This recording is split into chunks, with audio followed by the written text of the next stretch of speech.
Good morning. Today we are going to start the next topic known as statistics in a singular sense. Guys, simple.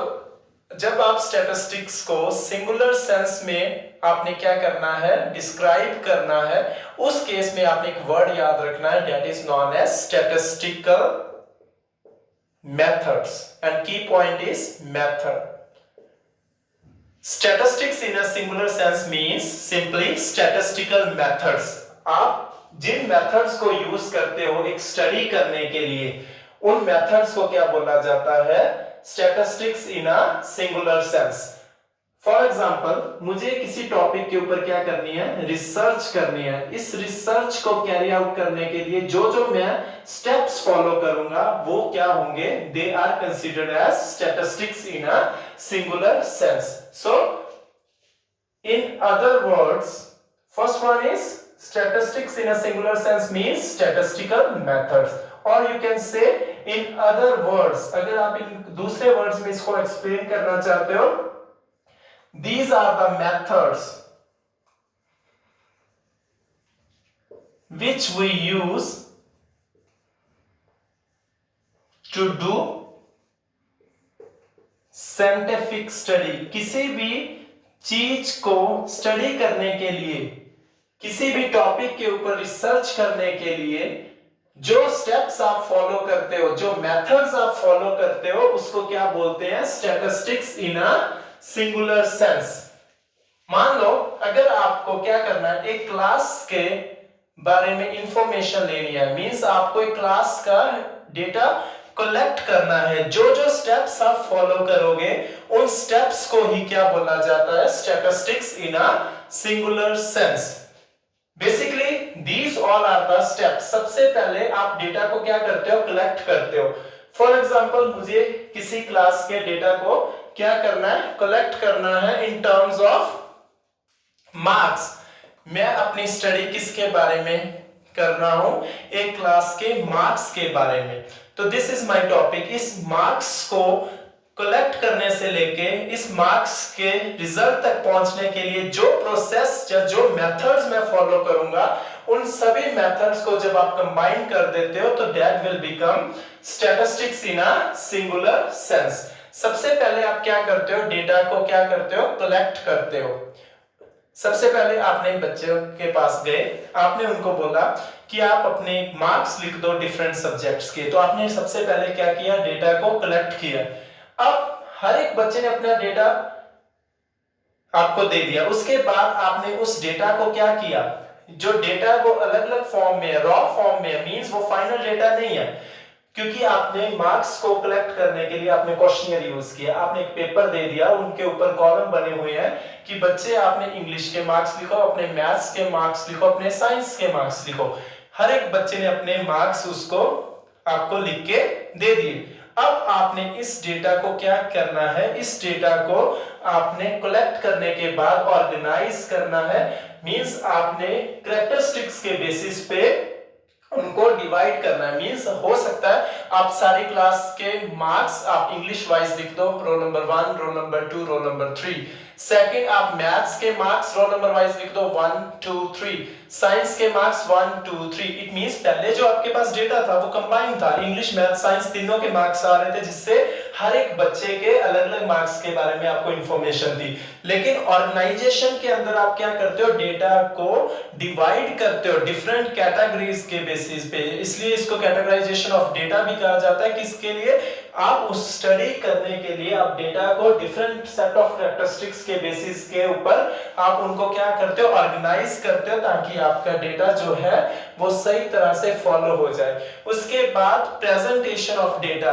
Data को अगर आप इस form में पढ़ रहे हो 10 20 30, तो इससे आपको इतना क्लियर पिक्चर नहीं पता चलती. इसलिए आप इस डेटा को ऑर्गेनाइज करने के बाद आप उसको क्या करते हो? प्रेजेंट करते हो. डिफरेंट फॉर्म्स में आप क्या कर रहे हो? इस डेटा को प्रेजेंट कर रहे हो, जैसे कि टेबल की फॉर्म में, आप ग्राफ की फॉर्म में. तो that is known as presentation of data. उसके बाद आप डेटा को प्रेजेंट क्यों कर रहे हो?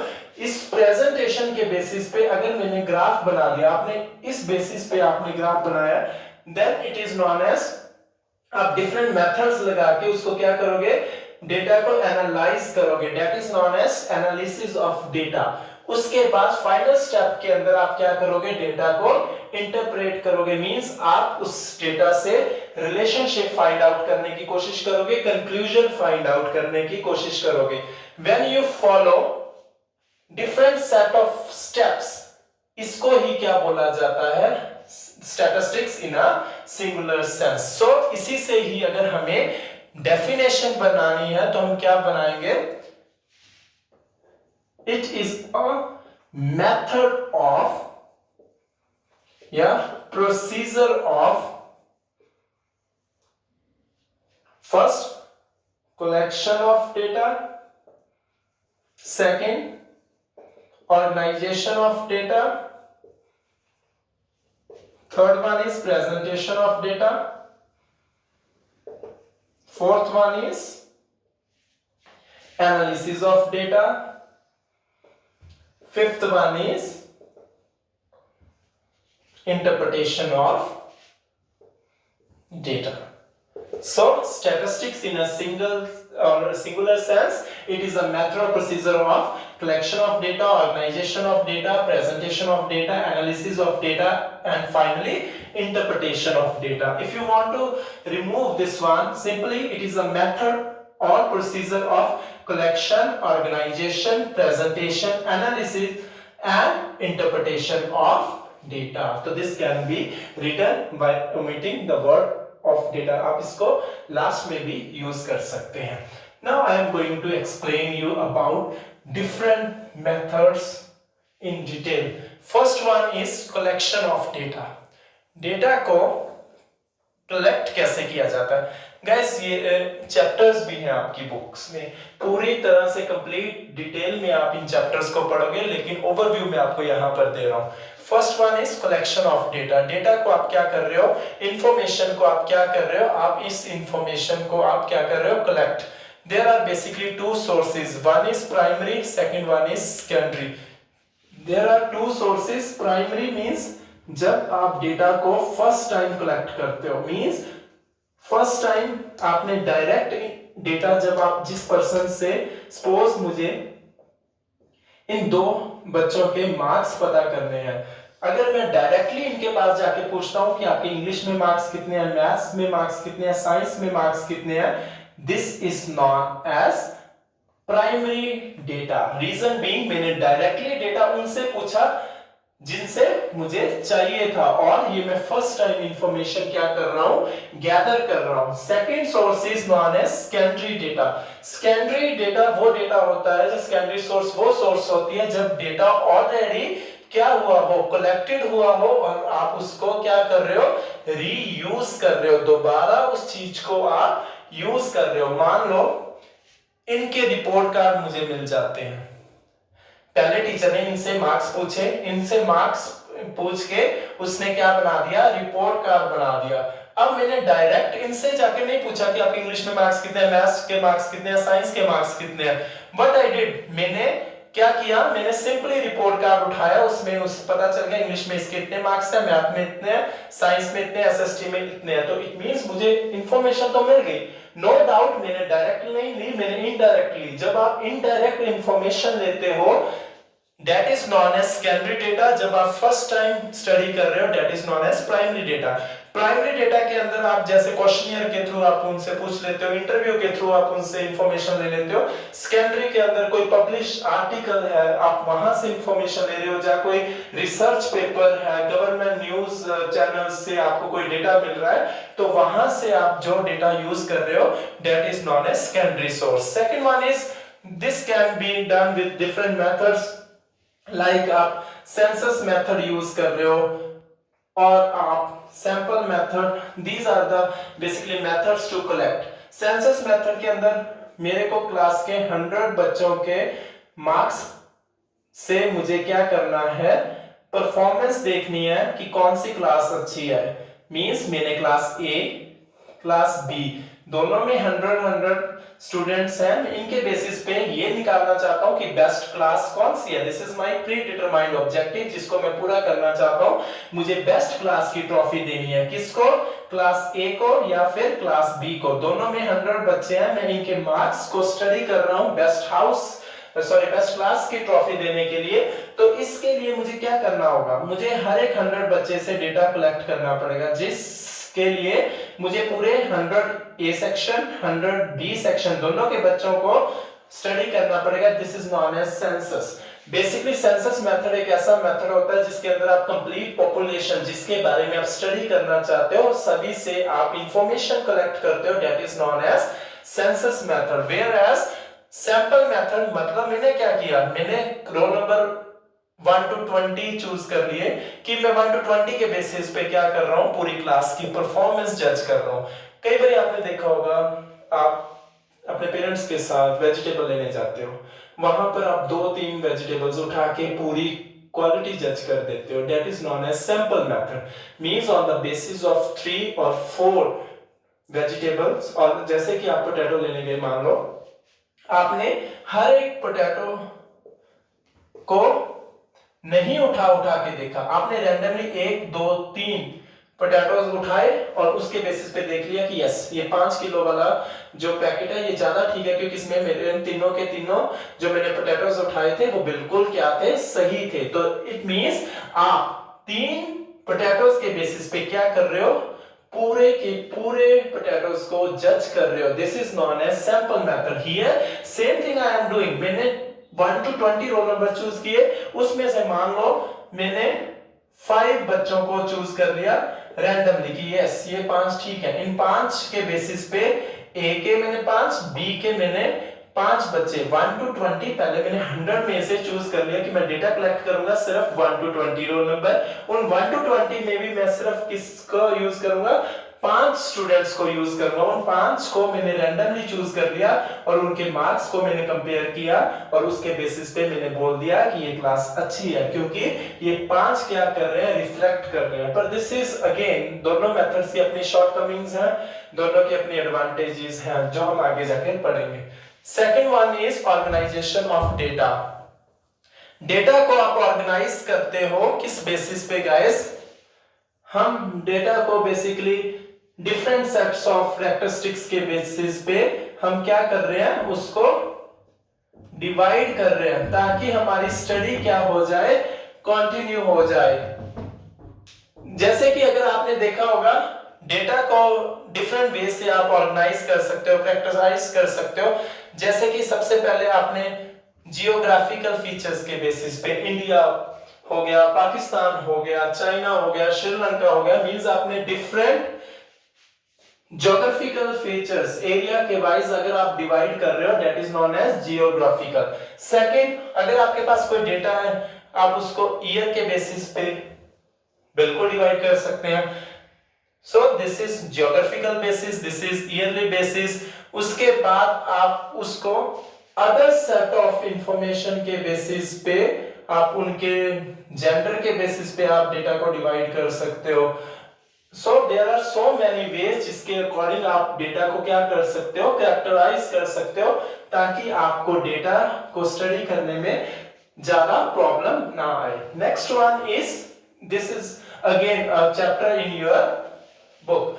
Next one, presentation of data. Data एक बार ऑर्गेनाइज हो गया, मान लो आपने जेंडर के बेसिस पे कर दिया, मेल्स फीमेल्स, आपने डेटा को मेल्स एंड फीमेल्स में डिवाइड कर दिया। अब आप इस डेटा को क्या कर रहे हो, प्रेजेंट कर रहे हो। डेटा को प्रेजेंट कैसे करोगे? आप डेटा को प्रेजेंट कर सकते हो थ्रू टेबल्स की फॉर्म में। आपने टेबल बना दिया कि यस, दिस इज टेबुलर, क्योंकि एक टेबल है जिसके अंदर इंग्लिश, मैथ्स, मेल्स की एवरेज मार्क्स 100 है और इंग्लिश में, मैथ्स में 20 है। गर्ल्स के एवरेज मार्क्स 100 है लेकिन मैथ्स में 80 है। तो आप यहां से कंक्लूजन ड्रॉ कर सकते हो कि यस, फीमेल्स जो हैं वो ज्यादा इंटेलिजेंट हैं, क्योंकि मैथ्स में उनके 80 मार्क्स हैं एज कंपेयर टू मेल्स, लेकिन इंग्लिश में दोनों इक्वल है।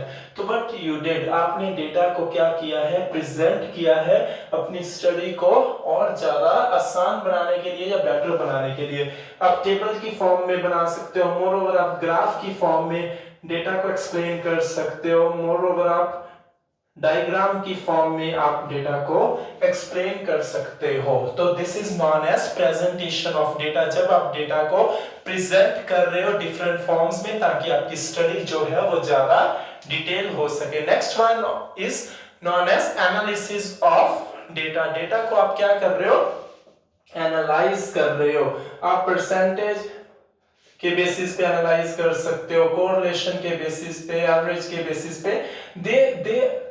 देयर आर डिफरेंट मेथड्स, आप अलग अलग मेथड्स यूज करते हो डेटा को एनालाइज करने के लिए ताकि आपको एक क्लियर पिक्चर पता चल जाए। आप यहाँ पर मैथमेटिकल टूल्स यूज करते हो सो दैट आप उनमें क्या एस्टैब्लिश कर सको, रिलेशनशिप एस्टैब्लिश कर सको। डेटा को आप एनालाइज करते हो मींस आप उसको स्टडी करते हो ताकि आपको एक क्लियर पिक्चर पता चल जाए। Next one is interpretation of data. Data को आप क्या कर रहे हो, इंटरप्रेट कर रहे हो। मींस इंटरप्रेट मींस सिंपली आप उससे क्या कर रहे हो, कंक्लूजन ड्रॉ करने की कोशिश कर रहे हो। This is known as interpretation of data. Guys ये सारी चीजें जब आप फॉलो करते हो, this is known as statistics in a singular sense. Now second topic of the day is known as nature of statistics. Nature of statistics means कुछ लोग statistics को साइंस कहते हैं, कुछ लोग स्टैटिस्टिक्स को आर्ट कहते हैं। तो now here we are going to understand कि स्टैटिस्टिक्स आर्ट है या स्टैटिस्टिक्स साइंस है। साइंस यू नो बेसिकली जब आप सिस्टमैटिक स्टडी करते हो किसी चीज को, उसको क्या बोलते हैं, साइंस बोलते हैं। Science is nothing just a systematic study जिसके अंदर आप cause and effect relationship find out करते हो। Art is basically your what to say ability to respond. आप किसी सिचुएशन को किस तरह से रिस्पॉन्ड कर रहे हो, किस डिसीजन को किस तरह से ले रहे हो, that is known as art. तो नेचर ऑफ स्टैटिस्टिक्स के अंदर हम यही फाइंड आउट करते हैं कि ये आर्ट है या साइंस है। तो गाइस ना तो ये पूरी तरह से साइंस है ना ही ये पूरी तरह से आर्ट है, because it has both the qualities. Statistics के अंदर दोनों क्वालिटीज हैं। तो आप कह सकते हो statistics it is a science as well as an art. ये साइंस भी है और ये आर्ट भी है। तो आपको क्वेश्चन आ सकता है फॉर मल्टीपल चॉइस सिंपली कि whether statistics is a science और art. The right answer is it is both science as well as an art. तो आप यही चीज इसके अंदर स्टडी करेंगे कि स्टैटिस्टिक्स को साइंस क्यों कहा जाता है। स्टैटिस्टिक्स को साइंस इसलिए कहा जाता है, पहले तो this is known as systematic study. इसके अंदर आप सिस्टमैटिक स्टडी करते हो, डिफरेंट स्टेप्स को फॉलो करते हो। और सेकंड थिंग आप इसके अंदर क्या करते हो, कॉज एंड इफेक्ट रिलेशनशिप क्या करते हो, फाइंड आउट करने की कोशिश करते हो। इसलिए आप इसको कह सकते हो कि ये क्या है, it is known as science, क्योंकि it is a systematic study. ये सिस्टमैटिक स्टडी है। सेकंड थिंग ये cause and effect relationship establish करती है डिफरेंट डेटास के अंदर। हम डेटा को क्यों एनालाइज कर रहे हैं, ताकि हम इसके अंदर cause and effect relationship find out कर सकें। Finally second point is nature of statistics as an art. आप कुछ लोग इसको आर्ट क्यों बोल रहे हैं, क्योंकि इसके अंदर आप क्या कर रहे हो, अपने जो अपने डिसीजंस हैं उनको आप यूज कर रहे हो रियल लाइफ सॉल्यूशंस प्रोवाइड करने के लिए, रियल लाइफ सॉल्यूशंस प्रोवाइड करने के लिए, रियल लाइफ प्रॉब्लम्स को आप क्या करने के लिए, सॉल्व करने के लिए आप किसको यूज करते हो, स्टैटिस्टिक्स को। हम डेटा को रियल लाइफ प्रॉब्लम जैसे कि पॉवर्टी, अनएम्प्लॉयमेंट जैसी प्रॉब्लम्स को सॉल्व करने के लिए हम डेटा को यूज करते हैं। कोई भी डेटा है, अगर बच्चे के मार्क्स हमने कलेक्ट किए हैं तो उससे हम क्या कर रहे हैं, हम उस डेटा को यूज कर रहे हैं उस बच्चे की परफॉर्मेंस इंप्रूव करने के लिए। So this is known as an art. Moreover art आप दूसरे सेंस में भी कह सकते हैं कि हर एक इंटरप्रिटेशन हर एक इंसान की अलग होती है। फॉर एग्जांपल मैं अगर आपको बोल दूं English 10 this is marks of first student, second के मार्क्स कितने हैं मान लो 20, थर्ड के you are going to score 50, second one maths आप देख सकते हो 10 50 20।